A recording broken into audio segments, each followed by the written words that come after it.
one that can take your spotlight.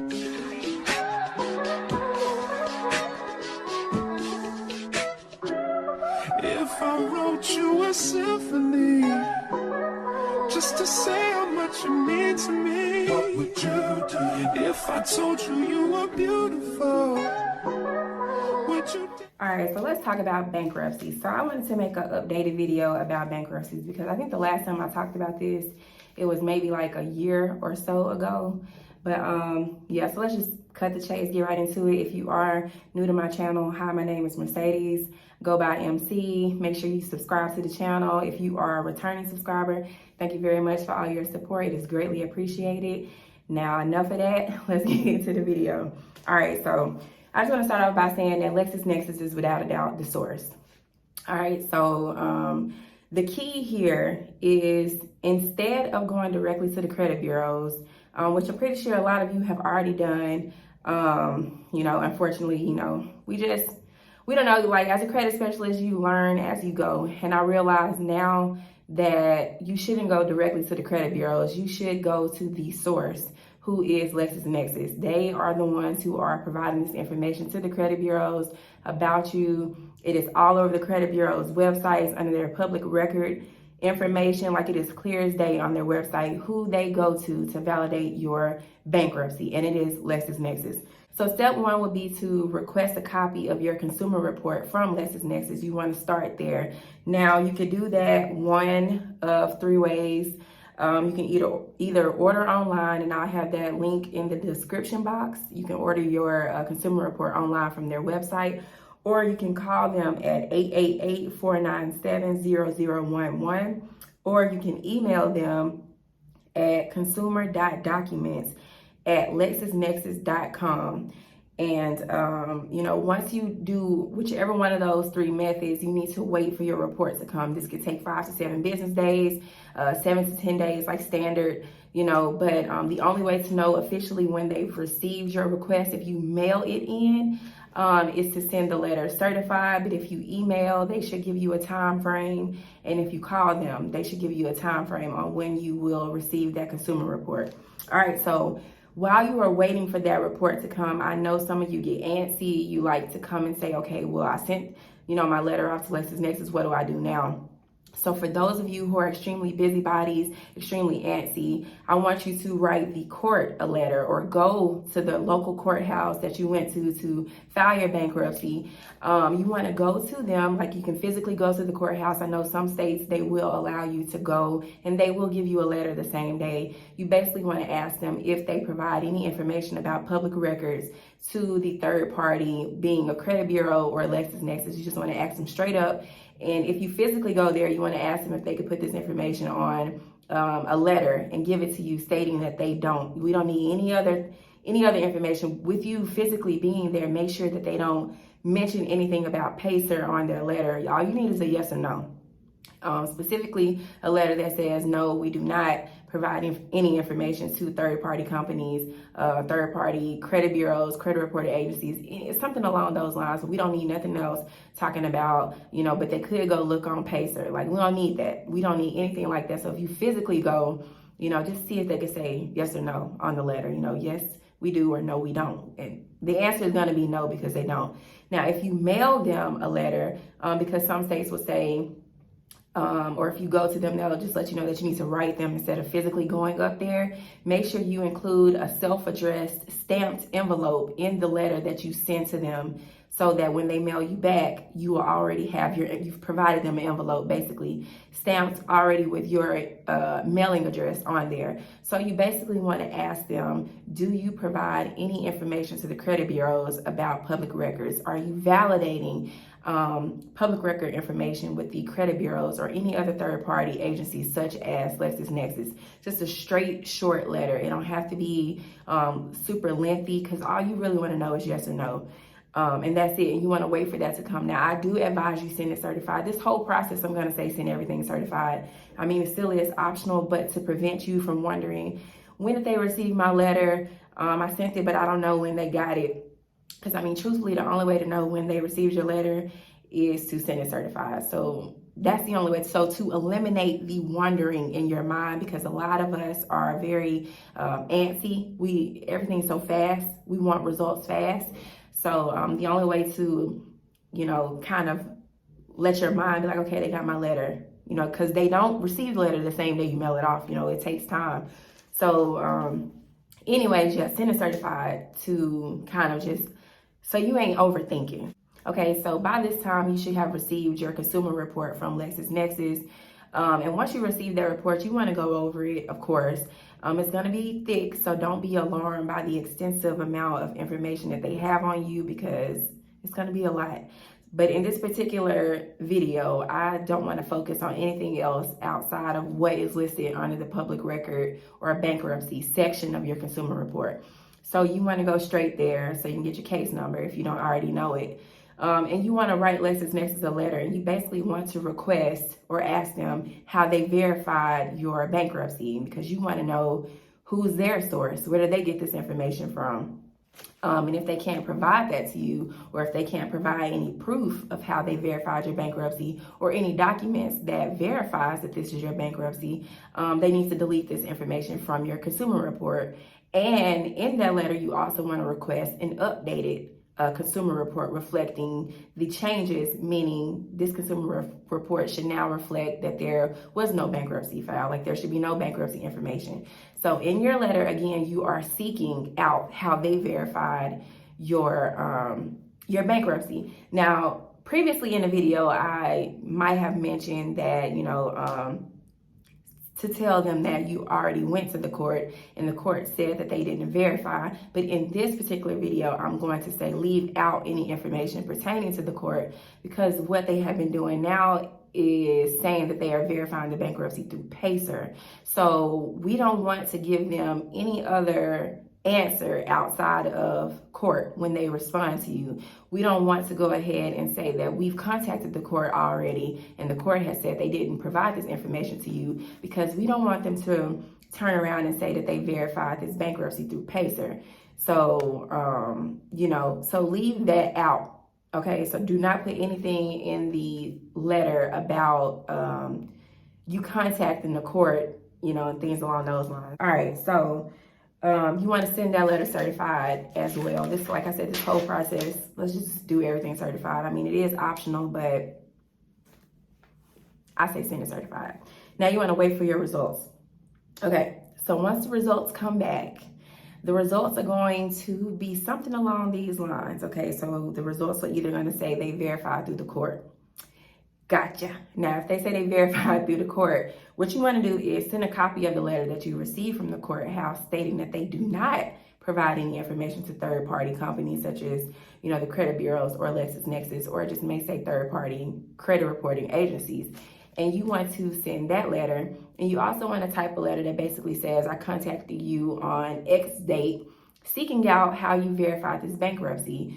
You responded to my letter on X date, letting me know that you verified this information through the court. I contacted the court on X date, and they, in return, sent me a letter on X date stating that they did not provide this information to you. So I am now requesting deletion for, this bankruptcy. I want this bankruptcy removed from my consumer report. I have attached a letter from the court to this letter for your viewing. Delete this information as soon as possible and provide me an updated consumer report reflecting the changes. And then you want to wait for your results. Now, that letter should have done enough. Because you've pretty much caught them. They said the court, you provided the letter from the court stating that they didn't verify any information to them. So now in return, the only thing you should be receiving is an updated consumer report reflecting the changes with the bankruptcy deleted. Now, the LexisNexis may say that they verified this bankruptcy through PACER. In the event that they say that they did verify this bankruptcy through PACER, which sometimes they do because the tricks. So you can email PACER at PACER, it's PACER at PCS. Lord, I'm looking dead at this email address and I still said it backwards. PACER at psc.uscourts.gov.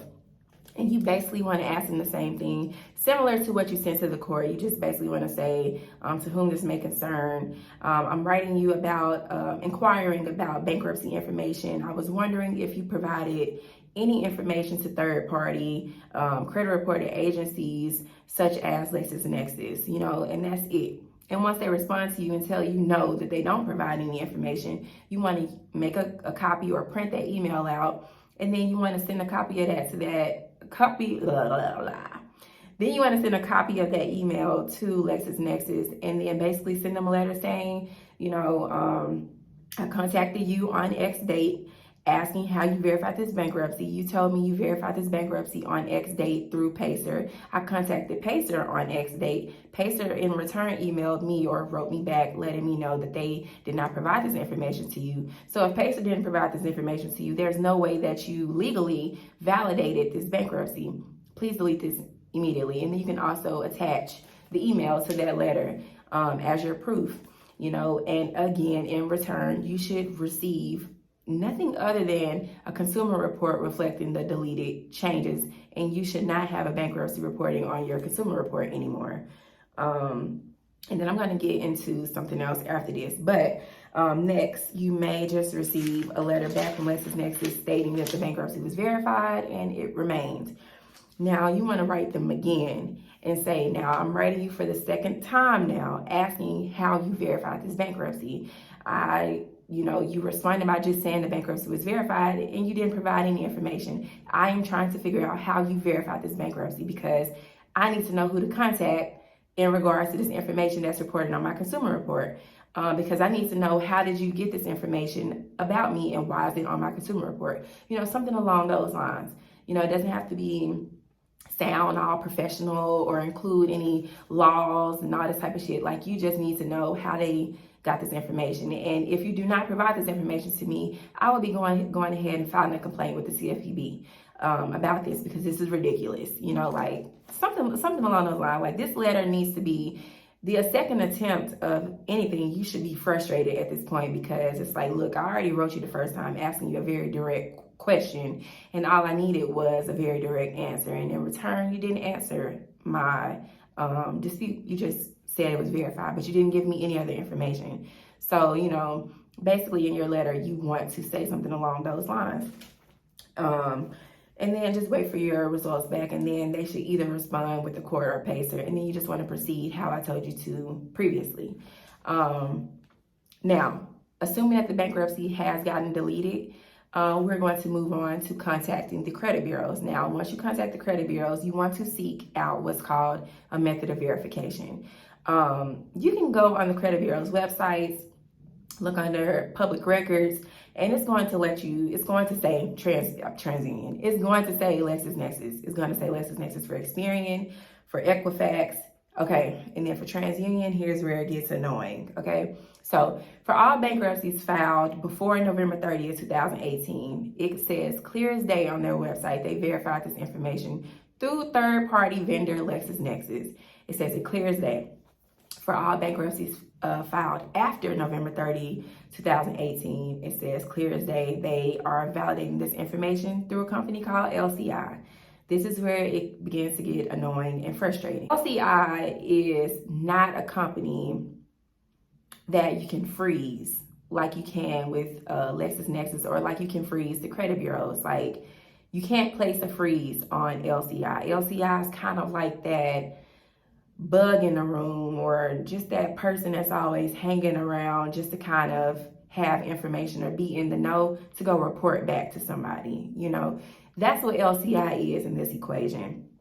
And it's a little difficult, I'm not gonna lie, to maneuver around LCI, because it's almost like LCI and TransUnion are damn near one, if that makes sense. It's almost just like a TransUnion rep is right here and the LCI rep is right here, and it's like they're working together, and they basically say that they don't have to comply, or they don't have to prove how they or seek permission to verify they don't have to seek permission or provide how they got your information about bankruptcies. Like, essentially LCI is basically using Pacer to provide that information to TransUnion. And Pacer, because it's a public site, government site, you can't place a freeze on Pacer. You can't suppress Pacer. So if LCI is using Pacer to provide information to TransUnion about your bankruptcy, for those of you who filed after November 30th, 2018, it kind of complicates things when, it's time to dispute. Because if Experian and Equifax both are going to tell you straight up they use LexisNexis, it's on their website. And TransUnion, for those of you who filed a bankruptcy prior to November 30, 2018, then this doesn't apply to you. You send your method of verification to Experian, Equifax, and TransUnion. They're going to respond back to you and basically say that they verified this bankruptcy through LexisNexis. And then you're going to turn around and send the deleted results of the bankruptcy along with the letter seeking deletion of the bankruptcy. So basically, you're going to send your deletion results, and then you're going to say, hey, I contacted LexisNexis. LexisNexis doesn't have any bankruptcy information filed on me. Here's a copy of the consumer report showing that. And now I'm asking that you remove this information from my credit report immediately. And then, you just kind of play that game with them. And it may take more than one round of you sending a letter. So I say it may take 1 to 2 rounds of you sending the letter and the deletion results. And then you may need to file a CFPB complaint if you don't get deletions after that second round. And you just need to provide all the information. Like, you need to provide that you contacted LexisNexis, show proof. You need to provide that you sent a letter to the credit bureaus before you even filed a dispute, show proof.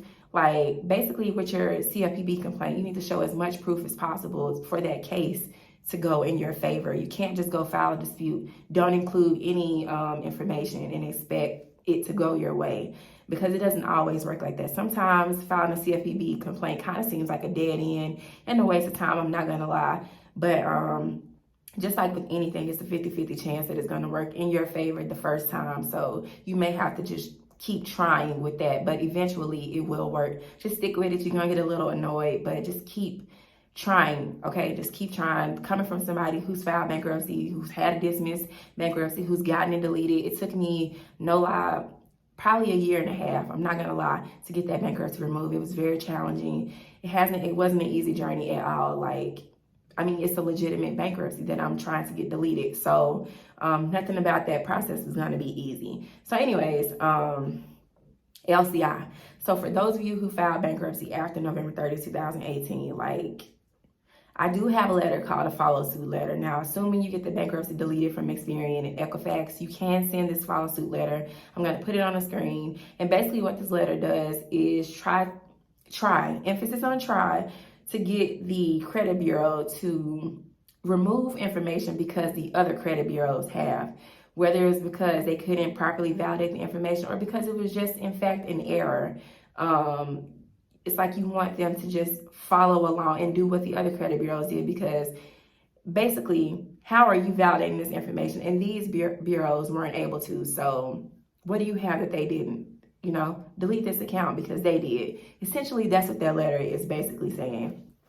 So for those of you who have filed bankruptcy after November 30, 2018, you can try that route, because until we can find a way to get LCI's ass out of the equation or to trip them up somehow, because Pacer is who they use to validate your bankruptcies. And like I said, you cannot suppress or freeze Pacer. So I don't even want you wasting your time on the phone or disputing, because that's who they use. I don't know what legally, how we can say, well, in some way you're violating the FCRA, because they're saying they don't have to follow that doesn't apply to them because they're not a credit reporting agency. So it's kind of like, it's one of those situations where it's like, what do I do then? You know what I mean? So, because you don't want your bankruptcy to just be removed from 2 bureaus and not the other. So that's why I mentioned the follow suit. I will come back with the updated video, hopefully soon, in regards to LCI. And if there's any way that we can get around that for those of you who have filed bankruptcy after November 30th, 2018. But until then, try the follow suit method. yeah, it's a waiting, it's a game, guys. Like, it can get a little overwhelming. It can get a little stressful. I'm not gonna lie to you. Nothing about this, like with bankruptcies, is easy. Like, it's not. It's extremely. You almost be wanting to punch something. I'm not gonna lie to you. Like, it can get extremely stressful and irritating. You know, but at the end of the day, you know, unless this bankruptcy is truly not yours, then you can't get mad. I mean, I can't tell you can't get mad, but truthfully, like, when you filed bankruptcy, it was just because, like, you were desperate. Like, you needed some form of relief. You know what I mean? But I ain't finna jump down your back because I did the shit too, and it was I regret it. You know, and that's one of the things that I regret. But anyways, I ain't gonna start rambling. But yeah, so in the meantime, like, I just wanted to come update y'all on this topic because I haven't talked about bankruptcies. I don't know, it's been over a year, maybe a year and a half. I can't remember. But I know my hair wasn't black in the video where I was talking about it, so it's been a minute. So yeah, just try this out, and hopefully you guys get some good results. This is a tedious process, okay? It's tedious, so just don't get frustrated. Please, once you send your letters, fall back. Don't be sitting up here talking about what to do next, what to do. Just hold on, just wait till the results come in before you move on to the next step. And that goes with anything, not just bankruptcies. But if you have any questions regarding your bankruptcy, the disputing process, leave a comment below. If I didn't make that clear enough in this video, or if you just have a question, leave a comment below. And yeah, I'll answer it as usual. But anyways, I'm gonna wrap this video up. 23 minutes so far. I got to make some edits to make this video a little shorter. But yeah, follow me on Instagram at MCZ. Follow my business page at Achieving Credit Excellence. Make sure if you are a customer of mine that you are in my Facebook group. I will be easing into the process of accepting clients. I will start doing consultations. I will probably have that on my site sometime this month, and just go ahead and start easing into that process. I'm a little nervous because my channel has gotten, you know, slightly popular, and it's just one me. So I may only be able to work with a certain amount of people at a time, but at least I'll be getting the ball rolling on that. So I'm looking forward to that, and I will talk about that in another video. As far as who is eligible, the requirements, and all that type of stuff. The main thing is having a good attitude, because I can't work with nobody with no stank ass attitude. I'm a Taurus, baby, so I got one myself. So, but in a professional sense, I need you to be cordial because I'm about the business, okay? But anyways, I'm about to wrap this video up because my son is outside the door. Y'all hear him? So peace out. Love you guys. Because I can see us holding hands, walking on the beach, our toes in the sand. I can see us on the countryside, sitting on the grasslands.